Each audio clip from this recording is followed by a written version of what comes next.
Assalamualaikum warahmatullahi wabarakatuh. Nama saya Dania Merisha dan ahli kumpulan saya, Ember Mia Erika, akan membentangkan tajuk yang berkaitan dengan kes Jana Wibawa.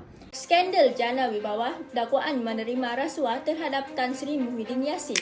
Presiden Parti Pribumi Bersatu Malaysia Bersatu Tan Sri Muhyiddin Yassin dihadapkan ke mahkamah atas pertuduhan menerima rasuah yang berjumlah RM232.5 juta dan pengubahan wang haram berjumlah RM195 juta.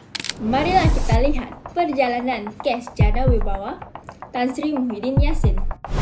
Pada 15 Ogos 2023 yang lalu, Hakim Mahkamah Tinggi telah membebaskan Tan Sri Muhyiddin Yassin daripada 4 pertuduhan. Bagi pertuduhan yang pertama, beliau didakwa menggunakan kedudukannya untuk menerima suapan wang, yaitu wang yang berjumlah 200 juta ringgit daripada Bukhari Equity milik Parti Bersatu. Bagi dakwaan yang kedua, beliau juga didakwa menggunakan kedudukannya untuk menerima suapan wang yang berjumlah RM1 juta daripada syarikat Nepturis Sendirian Berhad bagi milik partinya.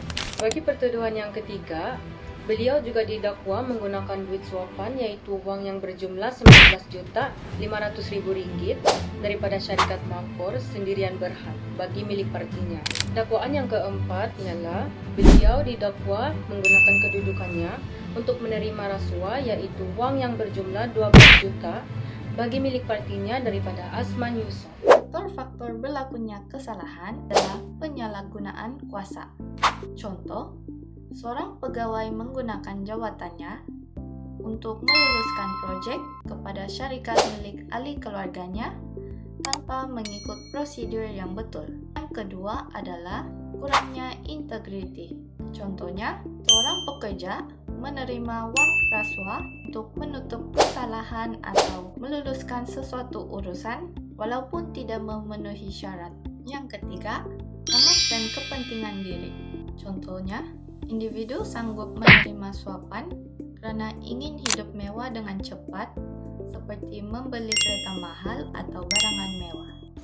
Akta yang dikenakan dalam kes ini ialah yang pertama, Akta Suruhanjaya Pencegahan Rasuah Malaysia 2009, Seksyen 16 dalam kurungan E dalam kurungan B menerima suapan, Seksyen 17 dalam kurungan E memberi atau menerima suapan, Seksyen 23 salah guna kuasa untuk mendapatkan suapan.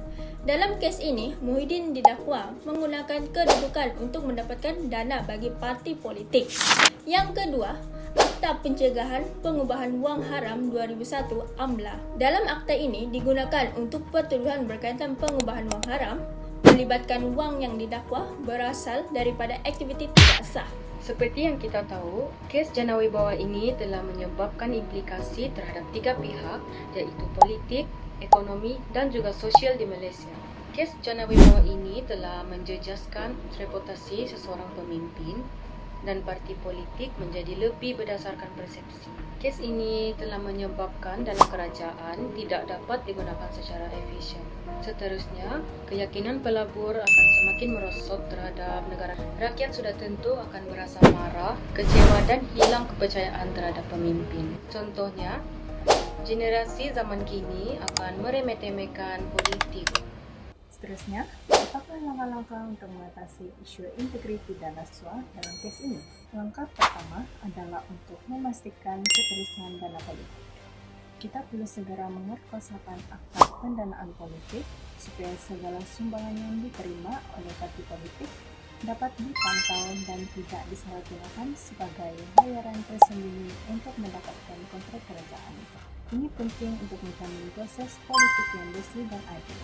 Kedua, pelaksanaan sistem pemilu terbuka secara menyeluruh. Kita perlu menghapuskan amalan pembunuhan terus, terutamanya dalam projek besar seperti pembinaan jalan raya. Tender terbuka membolehkan berbagai pihak bersaing secara adil, sekaligus mengekang amalan kolonisme dan salah guna kuasa yang sering menjadi punca rasuah. Ketiga, menjamin kebebasan institusi penting seperti SPRM dan Jabatan Hubung Negara. Kedua-dua badan ini mesti bebas daripada sebarang pengaruh politik supaya mereka dapat bertindak tegas terhadap sesiapa sahaja yang bersalah, tidak kira pangkat atau kedudukan. Hanya dengan kebebasan ini, tindakan undang-undang dapat dijalankan tanpa rasa takut atau iritasi. Dan keempat, memperkukuh pengasingan kuasa. Peranan peguam negara dan pendakwa rakyat mesti diasingkan dengan jelas untuk memastikan keadilan dapat ditegakkan, terutamanya dalam kes-kes melibatkan kepentingan tinggi atau individu berkuasa. Ini adalah asas kepada sistem perundangan yang bebas dan berwibawa. Kesimpulannya, rasuah dan pengubahan wang haram merupakan perbuatan yang salah dari sisi undang-undang. Ianya berlaku disebabkan oleh pelbagai faktor seperti sikap tamak, penyalahgunaan kuasa, serta kelemahan sistem perundangan. Selain itu, gejala ini juga berpunca daripada kurangnya nilai integriti, pengaruh persekitaran kerja yang tidak sihat, serta keinginan untuk memperoleh keuntungan dengan cara yang mudah melalui rasuah. Oleh itu, semua pihak perlulah bekerja sama untuk membanteras rasuah demi keamanan dan kepentingan negara. Thank you.